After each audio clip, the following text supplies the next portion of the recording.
The rain hammered against the cracked windows of the small apartment building on Elm Street, each drop echoing through the thin walls like bullets hitting metal. Maya Johnson pressed her face against the cold glass, watching the expensive cars speed past without stopping, their headlights cutting through the darkness like knives through her dreams. At 19, she had learned that the world was divided into two types of people, those who rode in those cars, and those who watched them pass by. Her stomach growled loudly, reminding her that she hadn't eaten anything substantial in 2 days. The last piece of bread had gone to her younger brother Marcus yesterday morning before he left for school. Maya had told him she wasn't hungry, but the truth was that she had been saving every penny for his school supplies and lunch money. Education was the only way out of this neighborhood, and she would make sure Marcus got his chance, even if it meant she had to go without. The apartment was barely 400 square feet, shared between Maya, Marcus, and their grandmother who had raised them since their parents died in a car accident 5 years ago. Grandma Rose had done her best, but her social security check barely covered the rent, let alone food, utilities, and Marcus's school expenses. Maya had dropped out of high school at 16 to work 3 part-time jobs, cleaning offices at night, stocking shelves at a grocery store in the early morning, and babysitting for neighbors in the afternoon. Despite the exhaustion that lived in her bones, Maya never complained. She had inherited her grandmother's strength and her mother's gentle spirit. People in the neighborhood often commented on how she always had a smile for everyone, how she would share whatever little she had with families who were struggling even more than hers. Mrs. Patterson from down the hall always said that Maya had light in her eyes that no amount of hardship could dim. Tonight was different, though.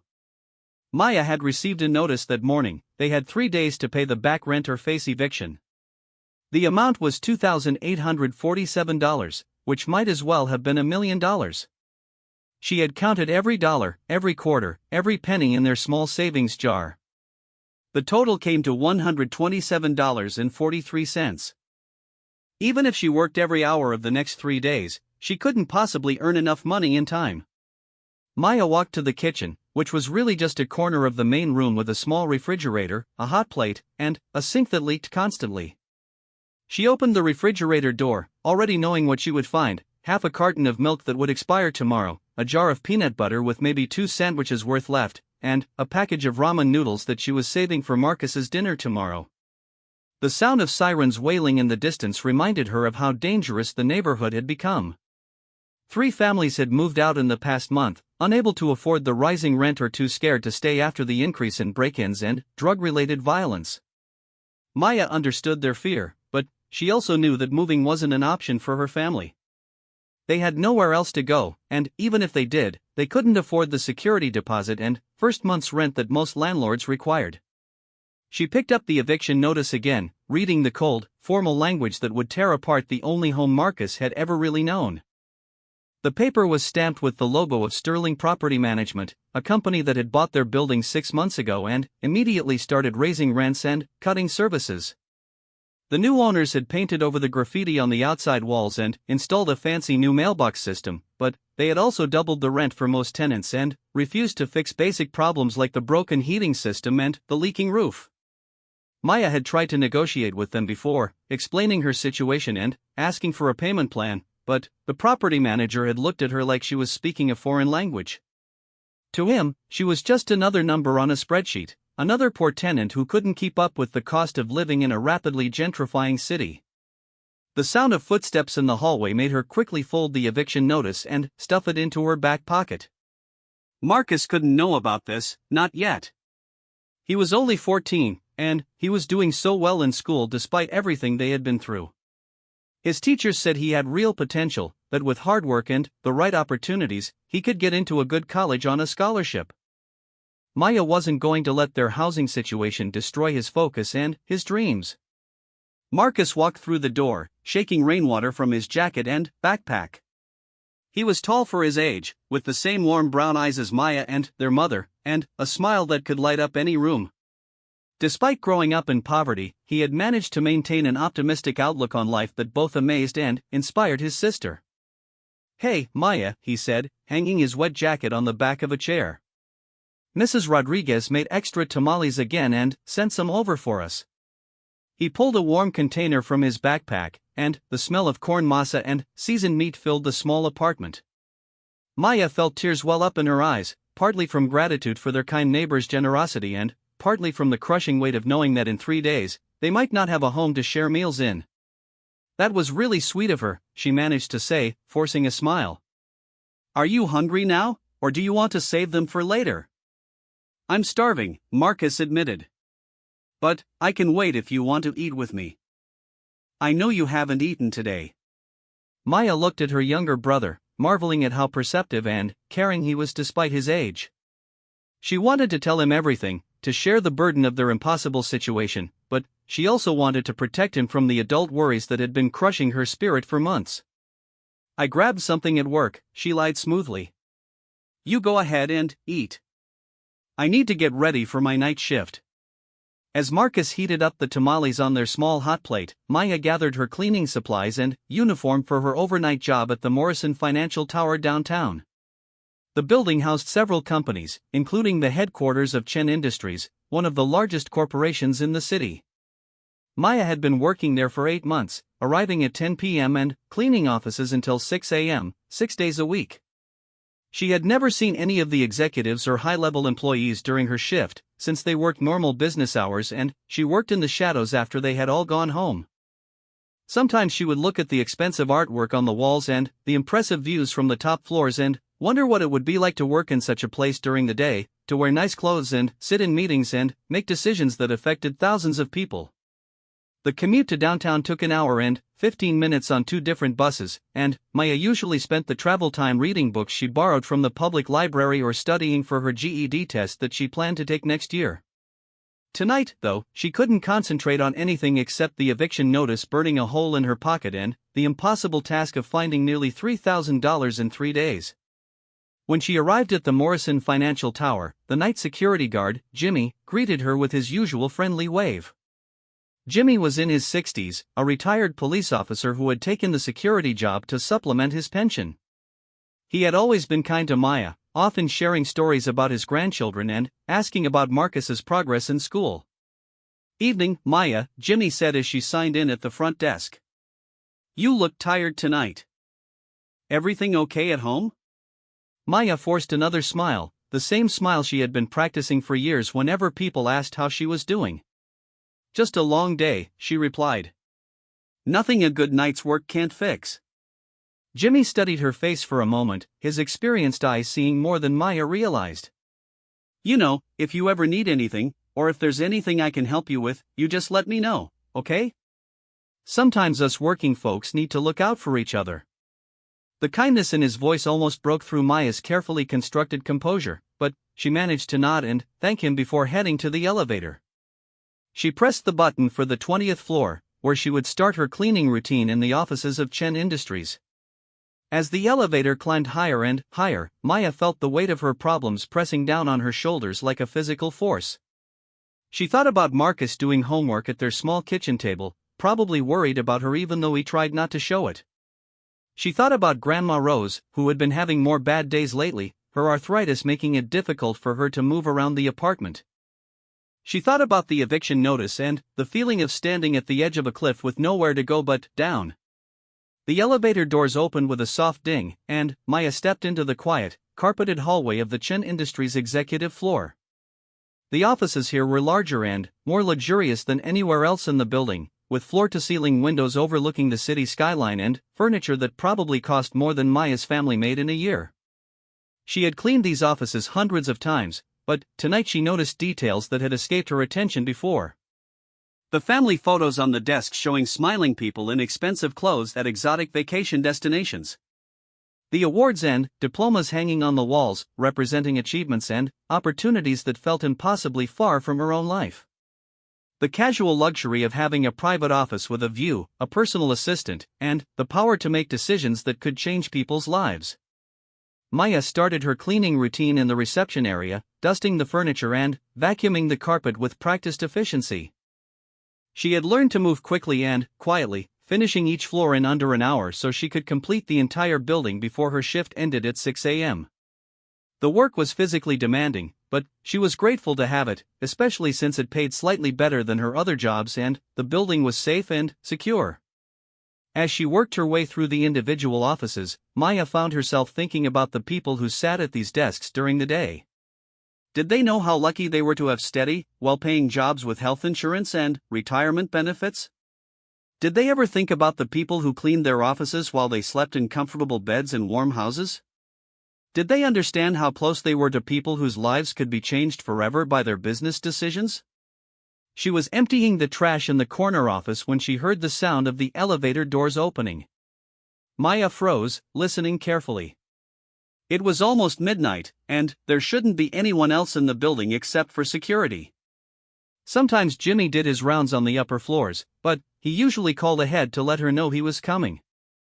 The sound of footsteps in the hallway grew closer, accompanied by what sounded like someone talking on the phone in an urgent, agitated voice. Maya quickly turned off her vacuum cleaner and listened more carefully, trying to decide whether she should hide or announce her presence. She had been warned during training never to confront unexpected visitors and to call security immediately if she encountered anyone who wasn't supposed to be in the building.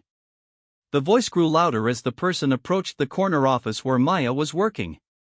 It was a man's voice, speaking English with what sounded like a slight accent, and he seemed to be having a heated conversation with someone on the phone. Maya could make out fragments of what he was saying, something about a merger falling through, losing millions of dollars, and disappointing investors. Maya carefully moved toward the office door, planning to slip out quietly and continue her cleaning elsewhere until whoever it was had finished their business and left. But, as she reached the doorway, she came face to face with a tall, well-dressed man who looked like he hadn't slept in days. He was probably in his early 30s, with dark hair that was disheveled from running his hands through it, and he was wearing an expensive suit that was wrinkled and slightly untucked. His phone was pressed to his ear, and his free hand was gesticulating wildly as he spoke in rapid, angry sentences to whoever was on the other end of the call. When he saw Maya standing in the doorway, he stopped mid-sentence and stared at her for a moment, as if trying to process her presence. His eyes were dark and intense, with deep circles underneath that spoke of exhaustion and stress. For a few seconds, neither of them moved or spoke, and Maya could hear her own heartbeat echoing in her ears. "I'll call you back," the man said into his phone, ending the conversation abruptly. He slipped the phone into his jacket pocket and looked at Maya more carefully, taking in her cleaning uniform and the vacuum cleaner behind her. "I'm sorry," Maya said quickly, stepping back into the office. "I didn't know anyone was here. I can come back later to finish cleaning." The man shook his head and walked into the office, moving past Maya to stand behind the large desk. "No, don't leave," he said, his voice tired but not unkind. "This is actually my office. I just needed to pick up some files." Maya realized she was standing in the office of someone very important, probably the CEO or president of Chen Industries. She had cleaned this office many times, always wondering about the person who worked here, but she had never imagined meeting him face to face. "I'm really sorry for disturbing you," she said. "I'll just finish up quickly and get out of your way." The man sat down heavily in his chair and put his head in his hands for a moment. When he looked up, Maya could see the exhaustion and stress written clearly across his face. "What's your name?" he asked. "Maya," she replied, uncertain whether she should give her last name or just continue cleaning and leave as quickly as possible. "Maya," he repeated, as if testing how the name sounded. "I'm David Chen. And you're not disturbing me. Actually, it's nice to see a friendly face tonight." Maya nodded politely, not sure how to respond to such a personal comment from someone who was clearly her superior in every possible way. She had never imagined that someone like David Chen, who owned a multi-million-dollar company and probably lived in a mansion, could ever have problems serious enough to keep him awake at night. David leaned back in his chair and looked out the window at the city lights below. "Can I ask you something, Maya?" he said. "Do you ever feel like everything you've worked for is about to disappear? Like all the effort and sacrifice and planning was for nothing?" The question caught Maya completely off guard. Here was a man who seemed to have everything anyone could want, asking her about the exact feelings that had been consuming her for months. She thought about the eviction notice in her pocket, about Marcus and Grandma Rose, about the impossibility of her situation. Every day, she answered honestly, before she could stop herself. David looked at her with surprise, as if he hadn't expected such a direct and personal response. "Really?" he asked. "But, you're so young. What could possibly be that serious?" Maya almost laughed at the irony of the situation. Here was someone asking her about serious problems while sitting in an office that cost more than most people's yearly salaries. But there was something genuine in his expression, something that made her feel like he was actually interested in her answer rather than just making polite conversation. "Sometimes being young makes everything feel more serious," Maya said carefully. "When you don't have experience or resources or backup plans, small problems can feel like the end of the world." David nodded slowly, as if considering her words. "That makes sense," he said. "I think I've forgotten what that feels like. Having backup plans, I mean. And resources." They stood in silence for a moment, two people from completely different worlds who had somehow found themselves sharing an honest conversation in the middle of the night. Maya wondered what problems someone like David Chen could possibly have that would make him look so defeated and exhausted. "Can I tell you something?" David said suddenly. "Something I haven't been able to tell anyone else?" Maya wasn't sure why he was confiding in her, a stranger who cleaned his office, but something about the vulnerability in his voice made her nod. "I'm about to lose everything," David said, his voice barely above a whisper. "The company, my reputation, everything I've spent the last 10 years building. And the worst part is that it's not just my life that will be ruined. There are over 2,000 people who work for this company, and if we go under, they'll all lose their jobs. Their health insurance, their pensions, everything." Maya felt a chill run down her spine as she realized that David's problems were actually much more serious than her own, at least in terms of the number of people who would be affected. While she was worried about keeping a home for 3 people, he was worried about providing jobs for 2,000 families. "What happened?" she asked softly. David ran his hands through his hair again, making it even more disheveled. "A merger that was supposed to save us fell through tonight. The other company pulled out at the last minute, and now we're stuck with massive debt and no way to pay it off. The board is meeting tomorrow morning to discuss bankruptcy." Maya thought about all the times she had cleaned this office, imagining that the person who worked here had a perfect life with no real problems. She realized how naive she had been to assume that money and success automatically meant happiness and security. "I'm sorry," she said, and meant it. "That sounds incredibly difficult." David looked at her with genuine gratitude, as if no one had offered him simple, honest sympathy in a long time. "Thank you," he said. "I know it probably sounds ridiculous to complain about my problems to someone who's working a night shift cleaning job, but—" "Problems are problems," Maya interrupted gently. "Just because yours affect more people doesn't mean they're not real." They talked for another hour, sharing stories and perspectives that neither had expected to discuss with a stranger. David told Maya about the pressure of running a company, the weight of being responsible for so many people's livelihoods, and the loneliness of making decisions that could affect thousands of lives. Maya found herself sharing her own struggles, dropping out of school to support her family, working multiple jobs to make ends meet, and the constant fear of not being able to provide for Marcus and Grandma Rose. As the night wore on, Maya realized that despite their vastly different circumstances, she and David were dealing with similar feelings of responsibility, exhaustion, and the fear of failing people they cared about. The conversation felt natural and honest in a way that surprised both of them. When Maya finally looked at her watch, it was almost 2 a.m., and she had barely begun cleaning the other offices on the floor. "I should really get back to work," she said reluctantly. "I still have 4 more floors to finish before my shift ends." David stood up from his chair, looking more alert than he had when she first encountered him. "Maya," he said, "thank you for listening tonight. I know we just met, but talking to you has helped me think more clearly about some things." "Thank you for sharing," Maya replied. "It helps to know that even people who seem to have everything figured out sometimes feel lost too."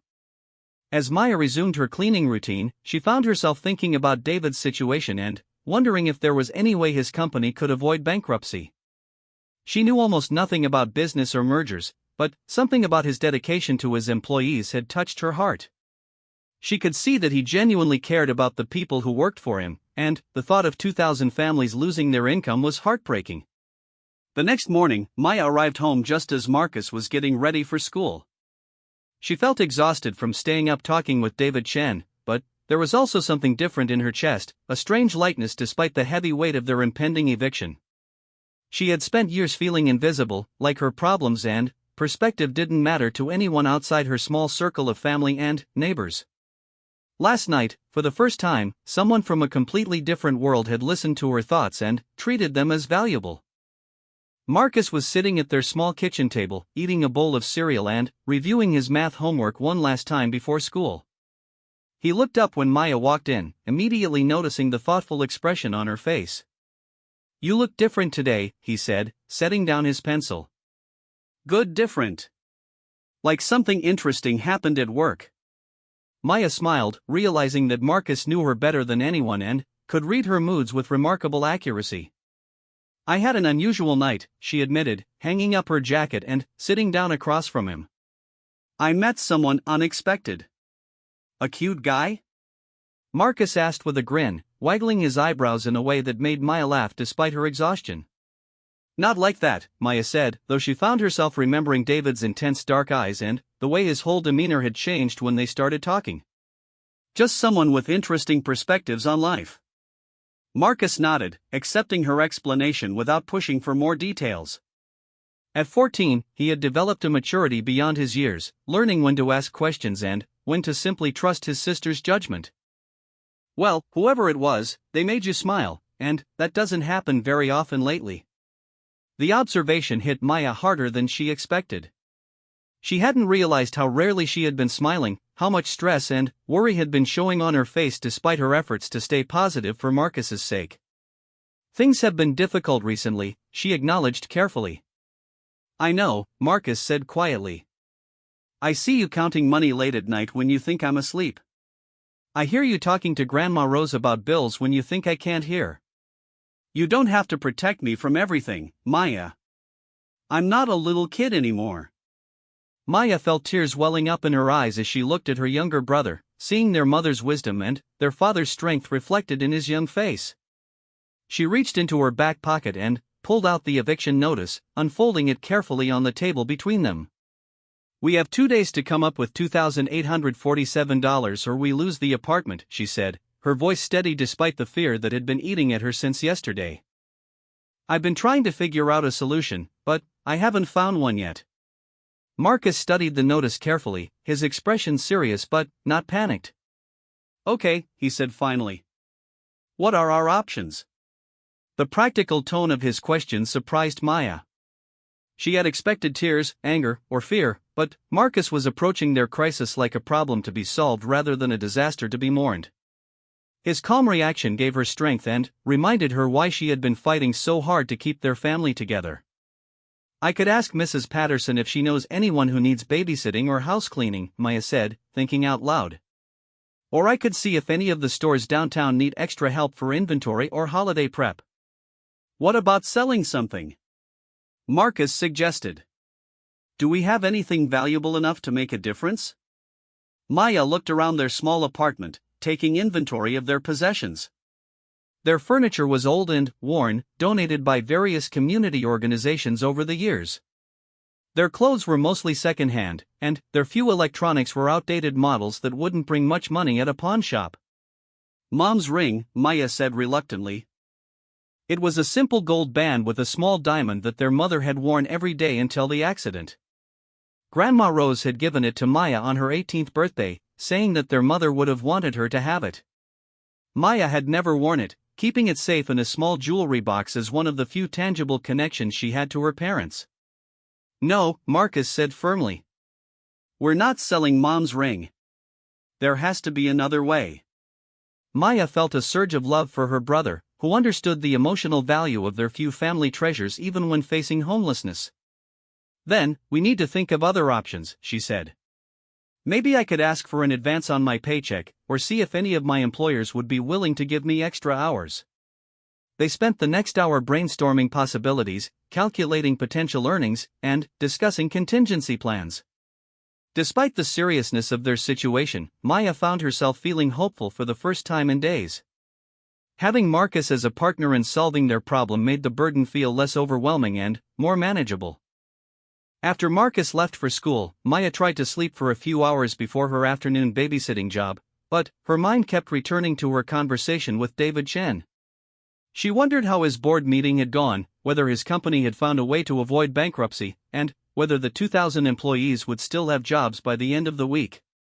She also found herself thinking about the contrast between their situations. David was worried about losing millions of dollars and a business empire, while she was worried about losing a modest apartment and keeping food on the table. Yet somehow, their fears and the weight of responsibility they both carried felt remarkably similar. When Maya arrived at Mrs. Rodriguez's apartment that afternoon to watch her twin 5-year-old sons, she was surprised to find her neighbor looking unusually serious. "Maya, Mija," Mrs. Rodriguez said, pulling her aside before leaving for work. "I heard about the eviction notice. Mrs. Patterson told me this morning." Maya felt her cheeks burning with embarrassment.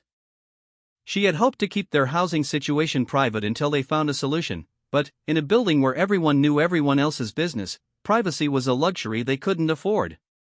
"We're working on it," Maya said, trying to sound more confident than she felt. "I'm sure we'll figure something out." Mrs. Rodriguez studied Maya's face with the knowing look of someone who had raised 7 children and survived decades of financial struggles. "How much do you need?" she asked directly. "Mrs. Rodriguez, I couldn't possibly ask you to. You're not asking. I'm offering. My family has lived in this building for 15 years, and you and your family have been nothing but kind to all of us. When my husband was in the hospital last year, you brought us dinner every night for 2 weeks and refused to let us pay you. When my mother fell and broke her hip, you spent your day off helping me take care of her. Now it's time for the community to help you." Maya felt tears streaming down her cheeks as she listened to Mrs. Rodriguez's words. She had never thought of her small acts of kindness as anything special, just neighbors helping neighbors the way her grandmother had taught her to live. But, apparently, people had been paying attention and remembering. "I have $300 in my savings account," Mrs. Rodriguez continued. "It's not much, but it's a start. And I'm going to talk to the other families in the building. We'll figure this out together." The kindness and generosity of her neighbors overwhelmed Maya, but it also made her realize how much pride she would have to swallow to accept help from families who were struggling almost as much as her own.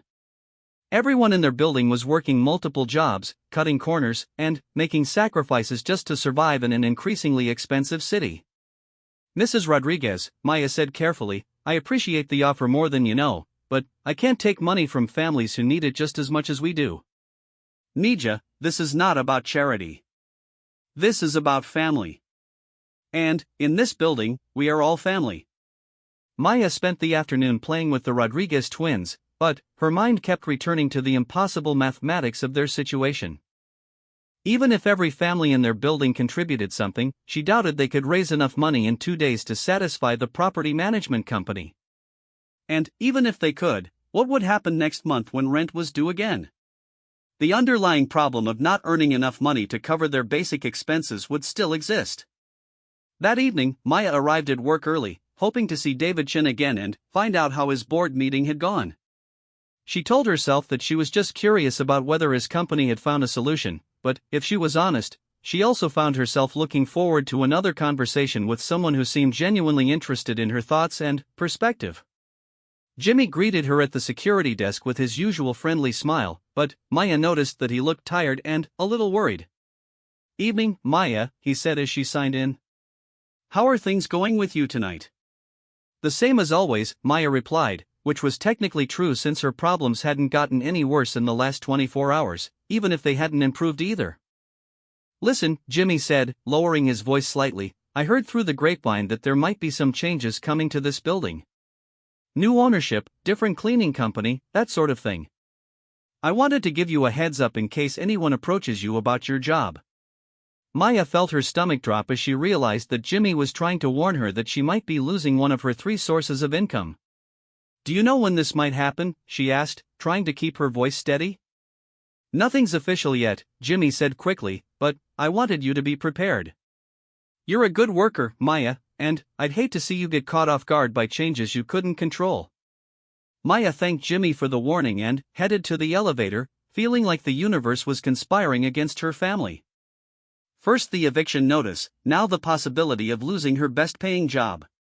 She wondered how many more crises they could handle before everything completely fell apart. When the elevator doors opened on the 20th floor, Maya was disappointed to see that David's office was dark and empty.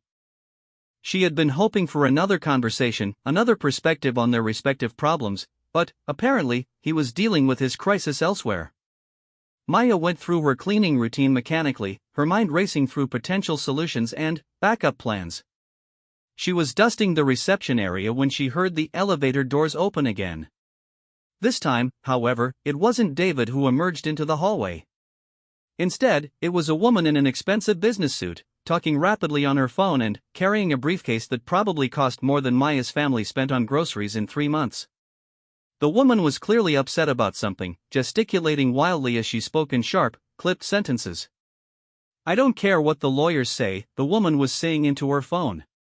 "David Chen is out of options, and we need to move fast before he finds some miracle investor.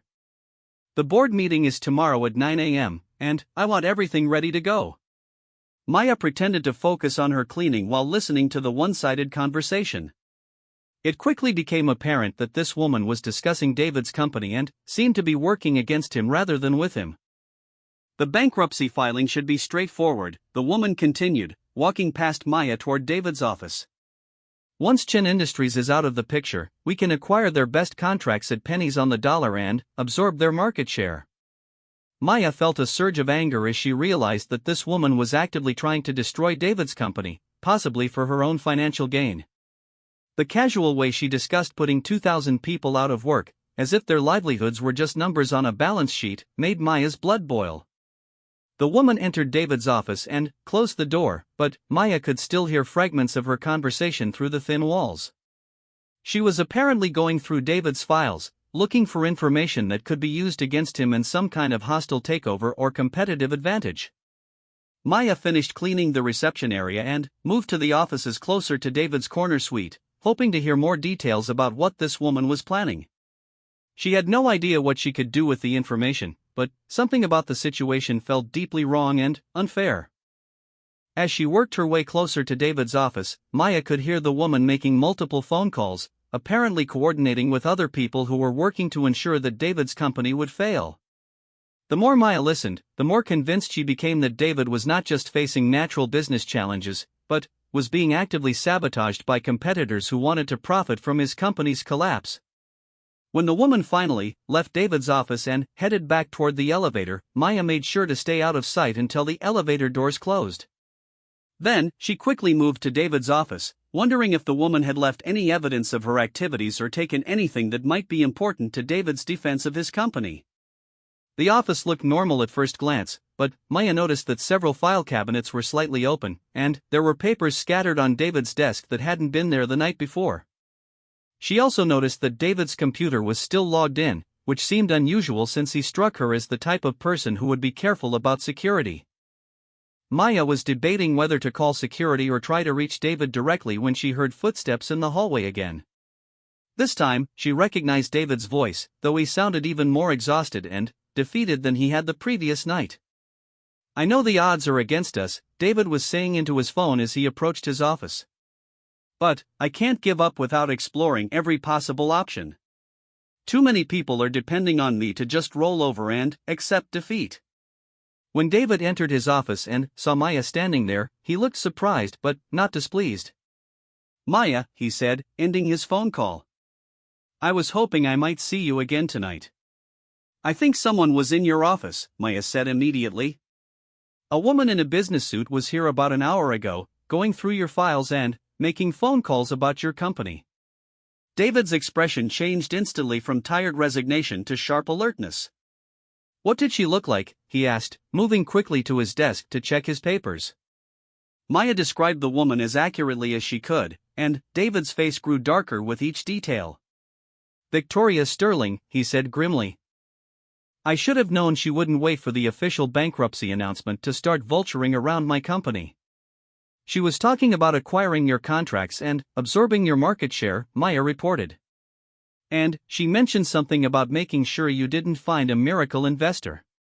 David slammed his hand down on his desk in frustration. She's been trying to destroy my company for 2 years, he explained. Victoria owns Sterling Enterprises, our biggest competitor, and she's been systematically undermining our client relationships and spreading rumors about our financial stability. I suspected she had inside information about our problems, but I couldn't prove it. Maya felt a fierce protectiveness toward David that surprised her with its intensity. Maybe it was because they had shared such an honest conversation the night before, or maybe it was because she understood what it felt like to have powerful forces working against you, but she found herself wanting to help him fight back against Victoria Sterling. Is there anything that can be done? Maya asked. Any way to prove that she's been sabotaging your company?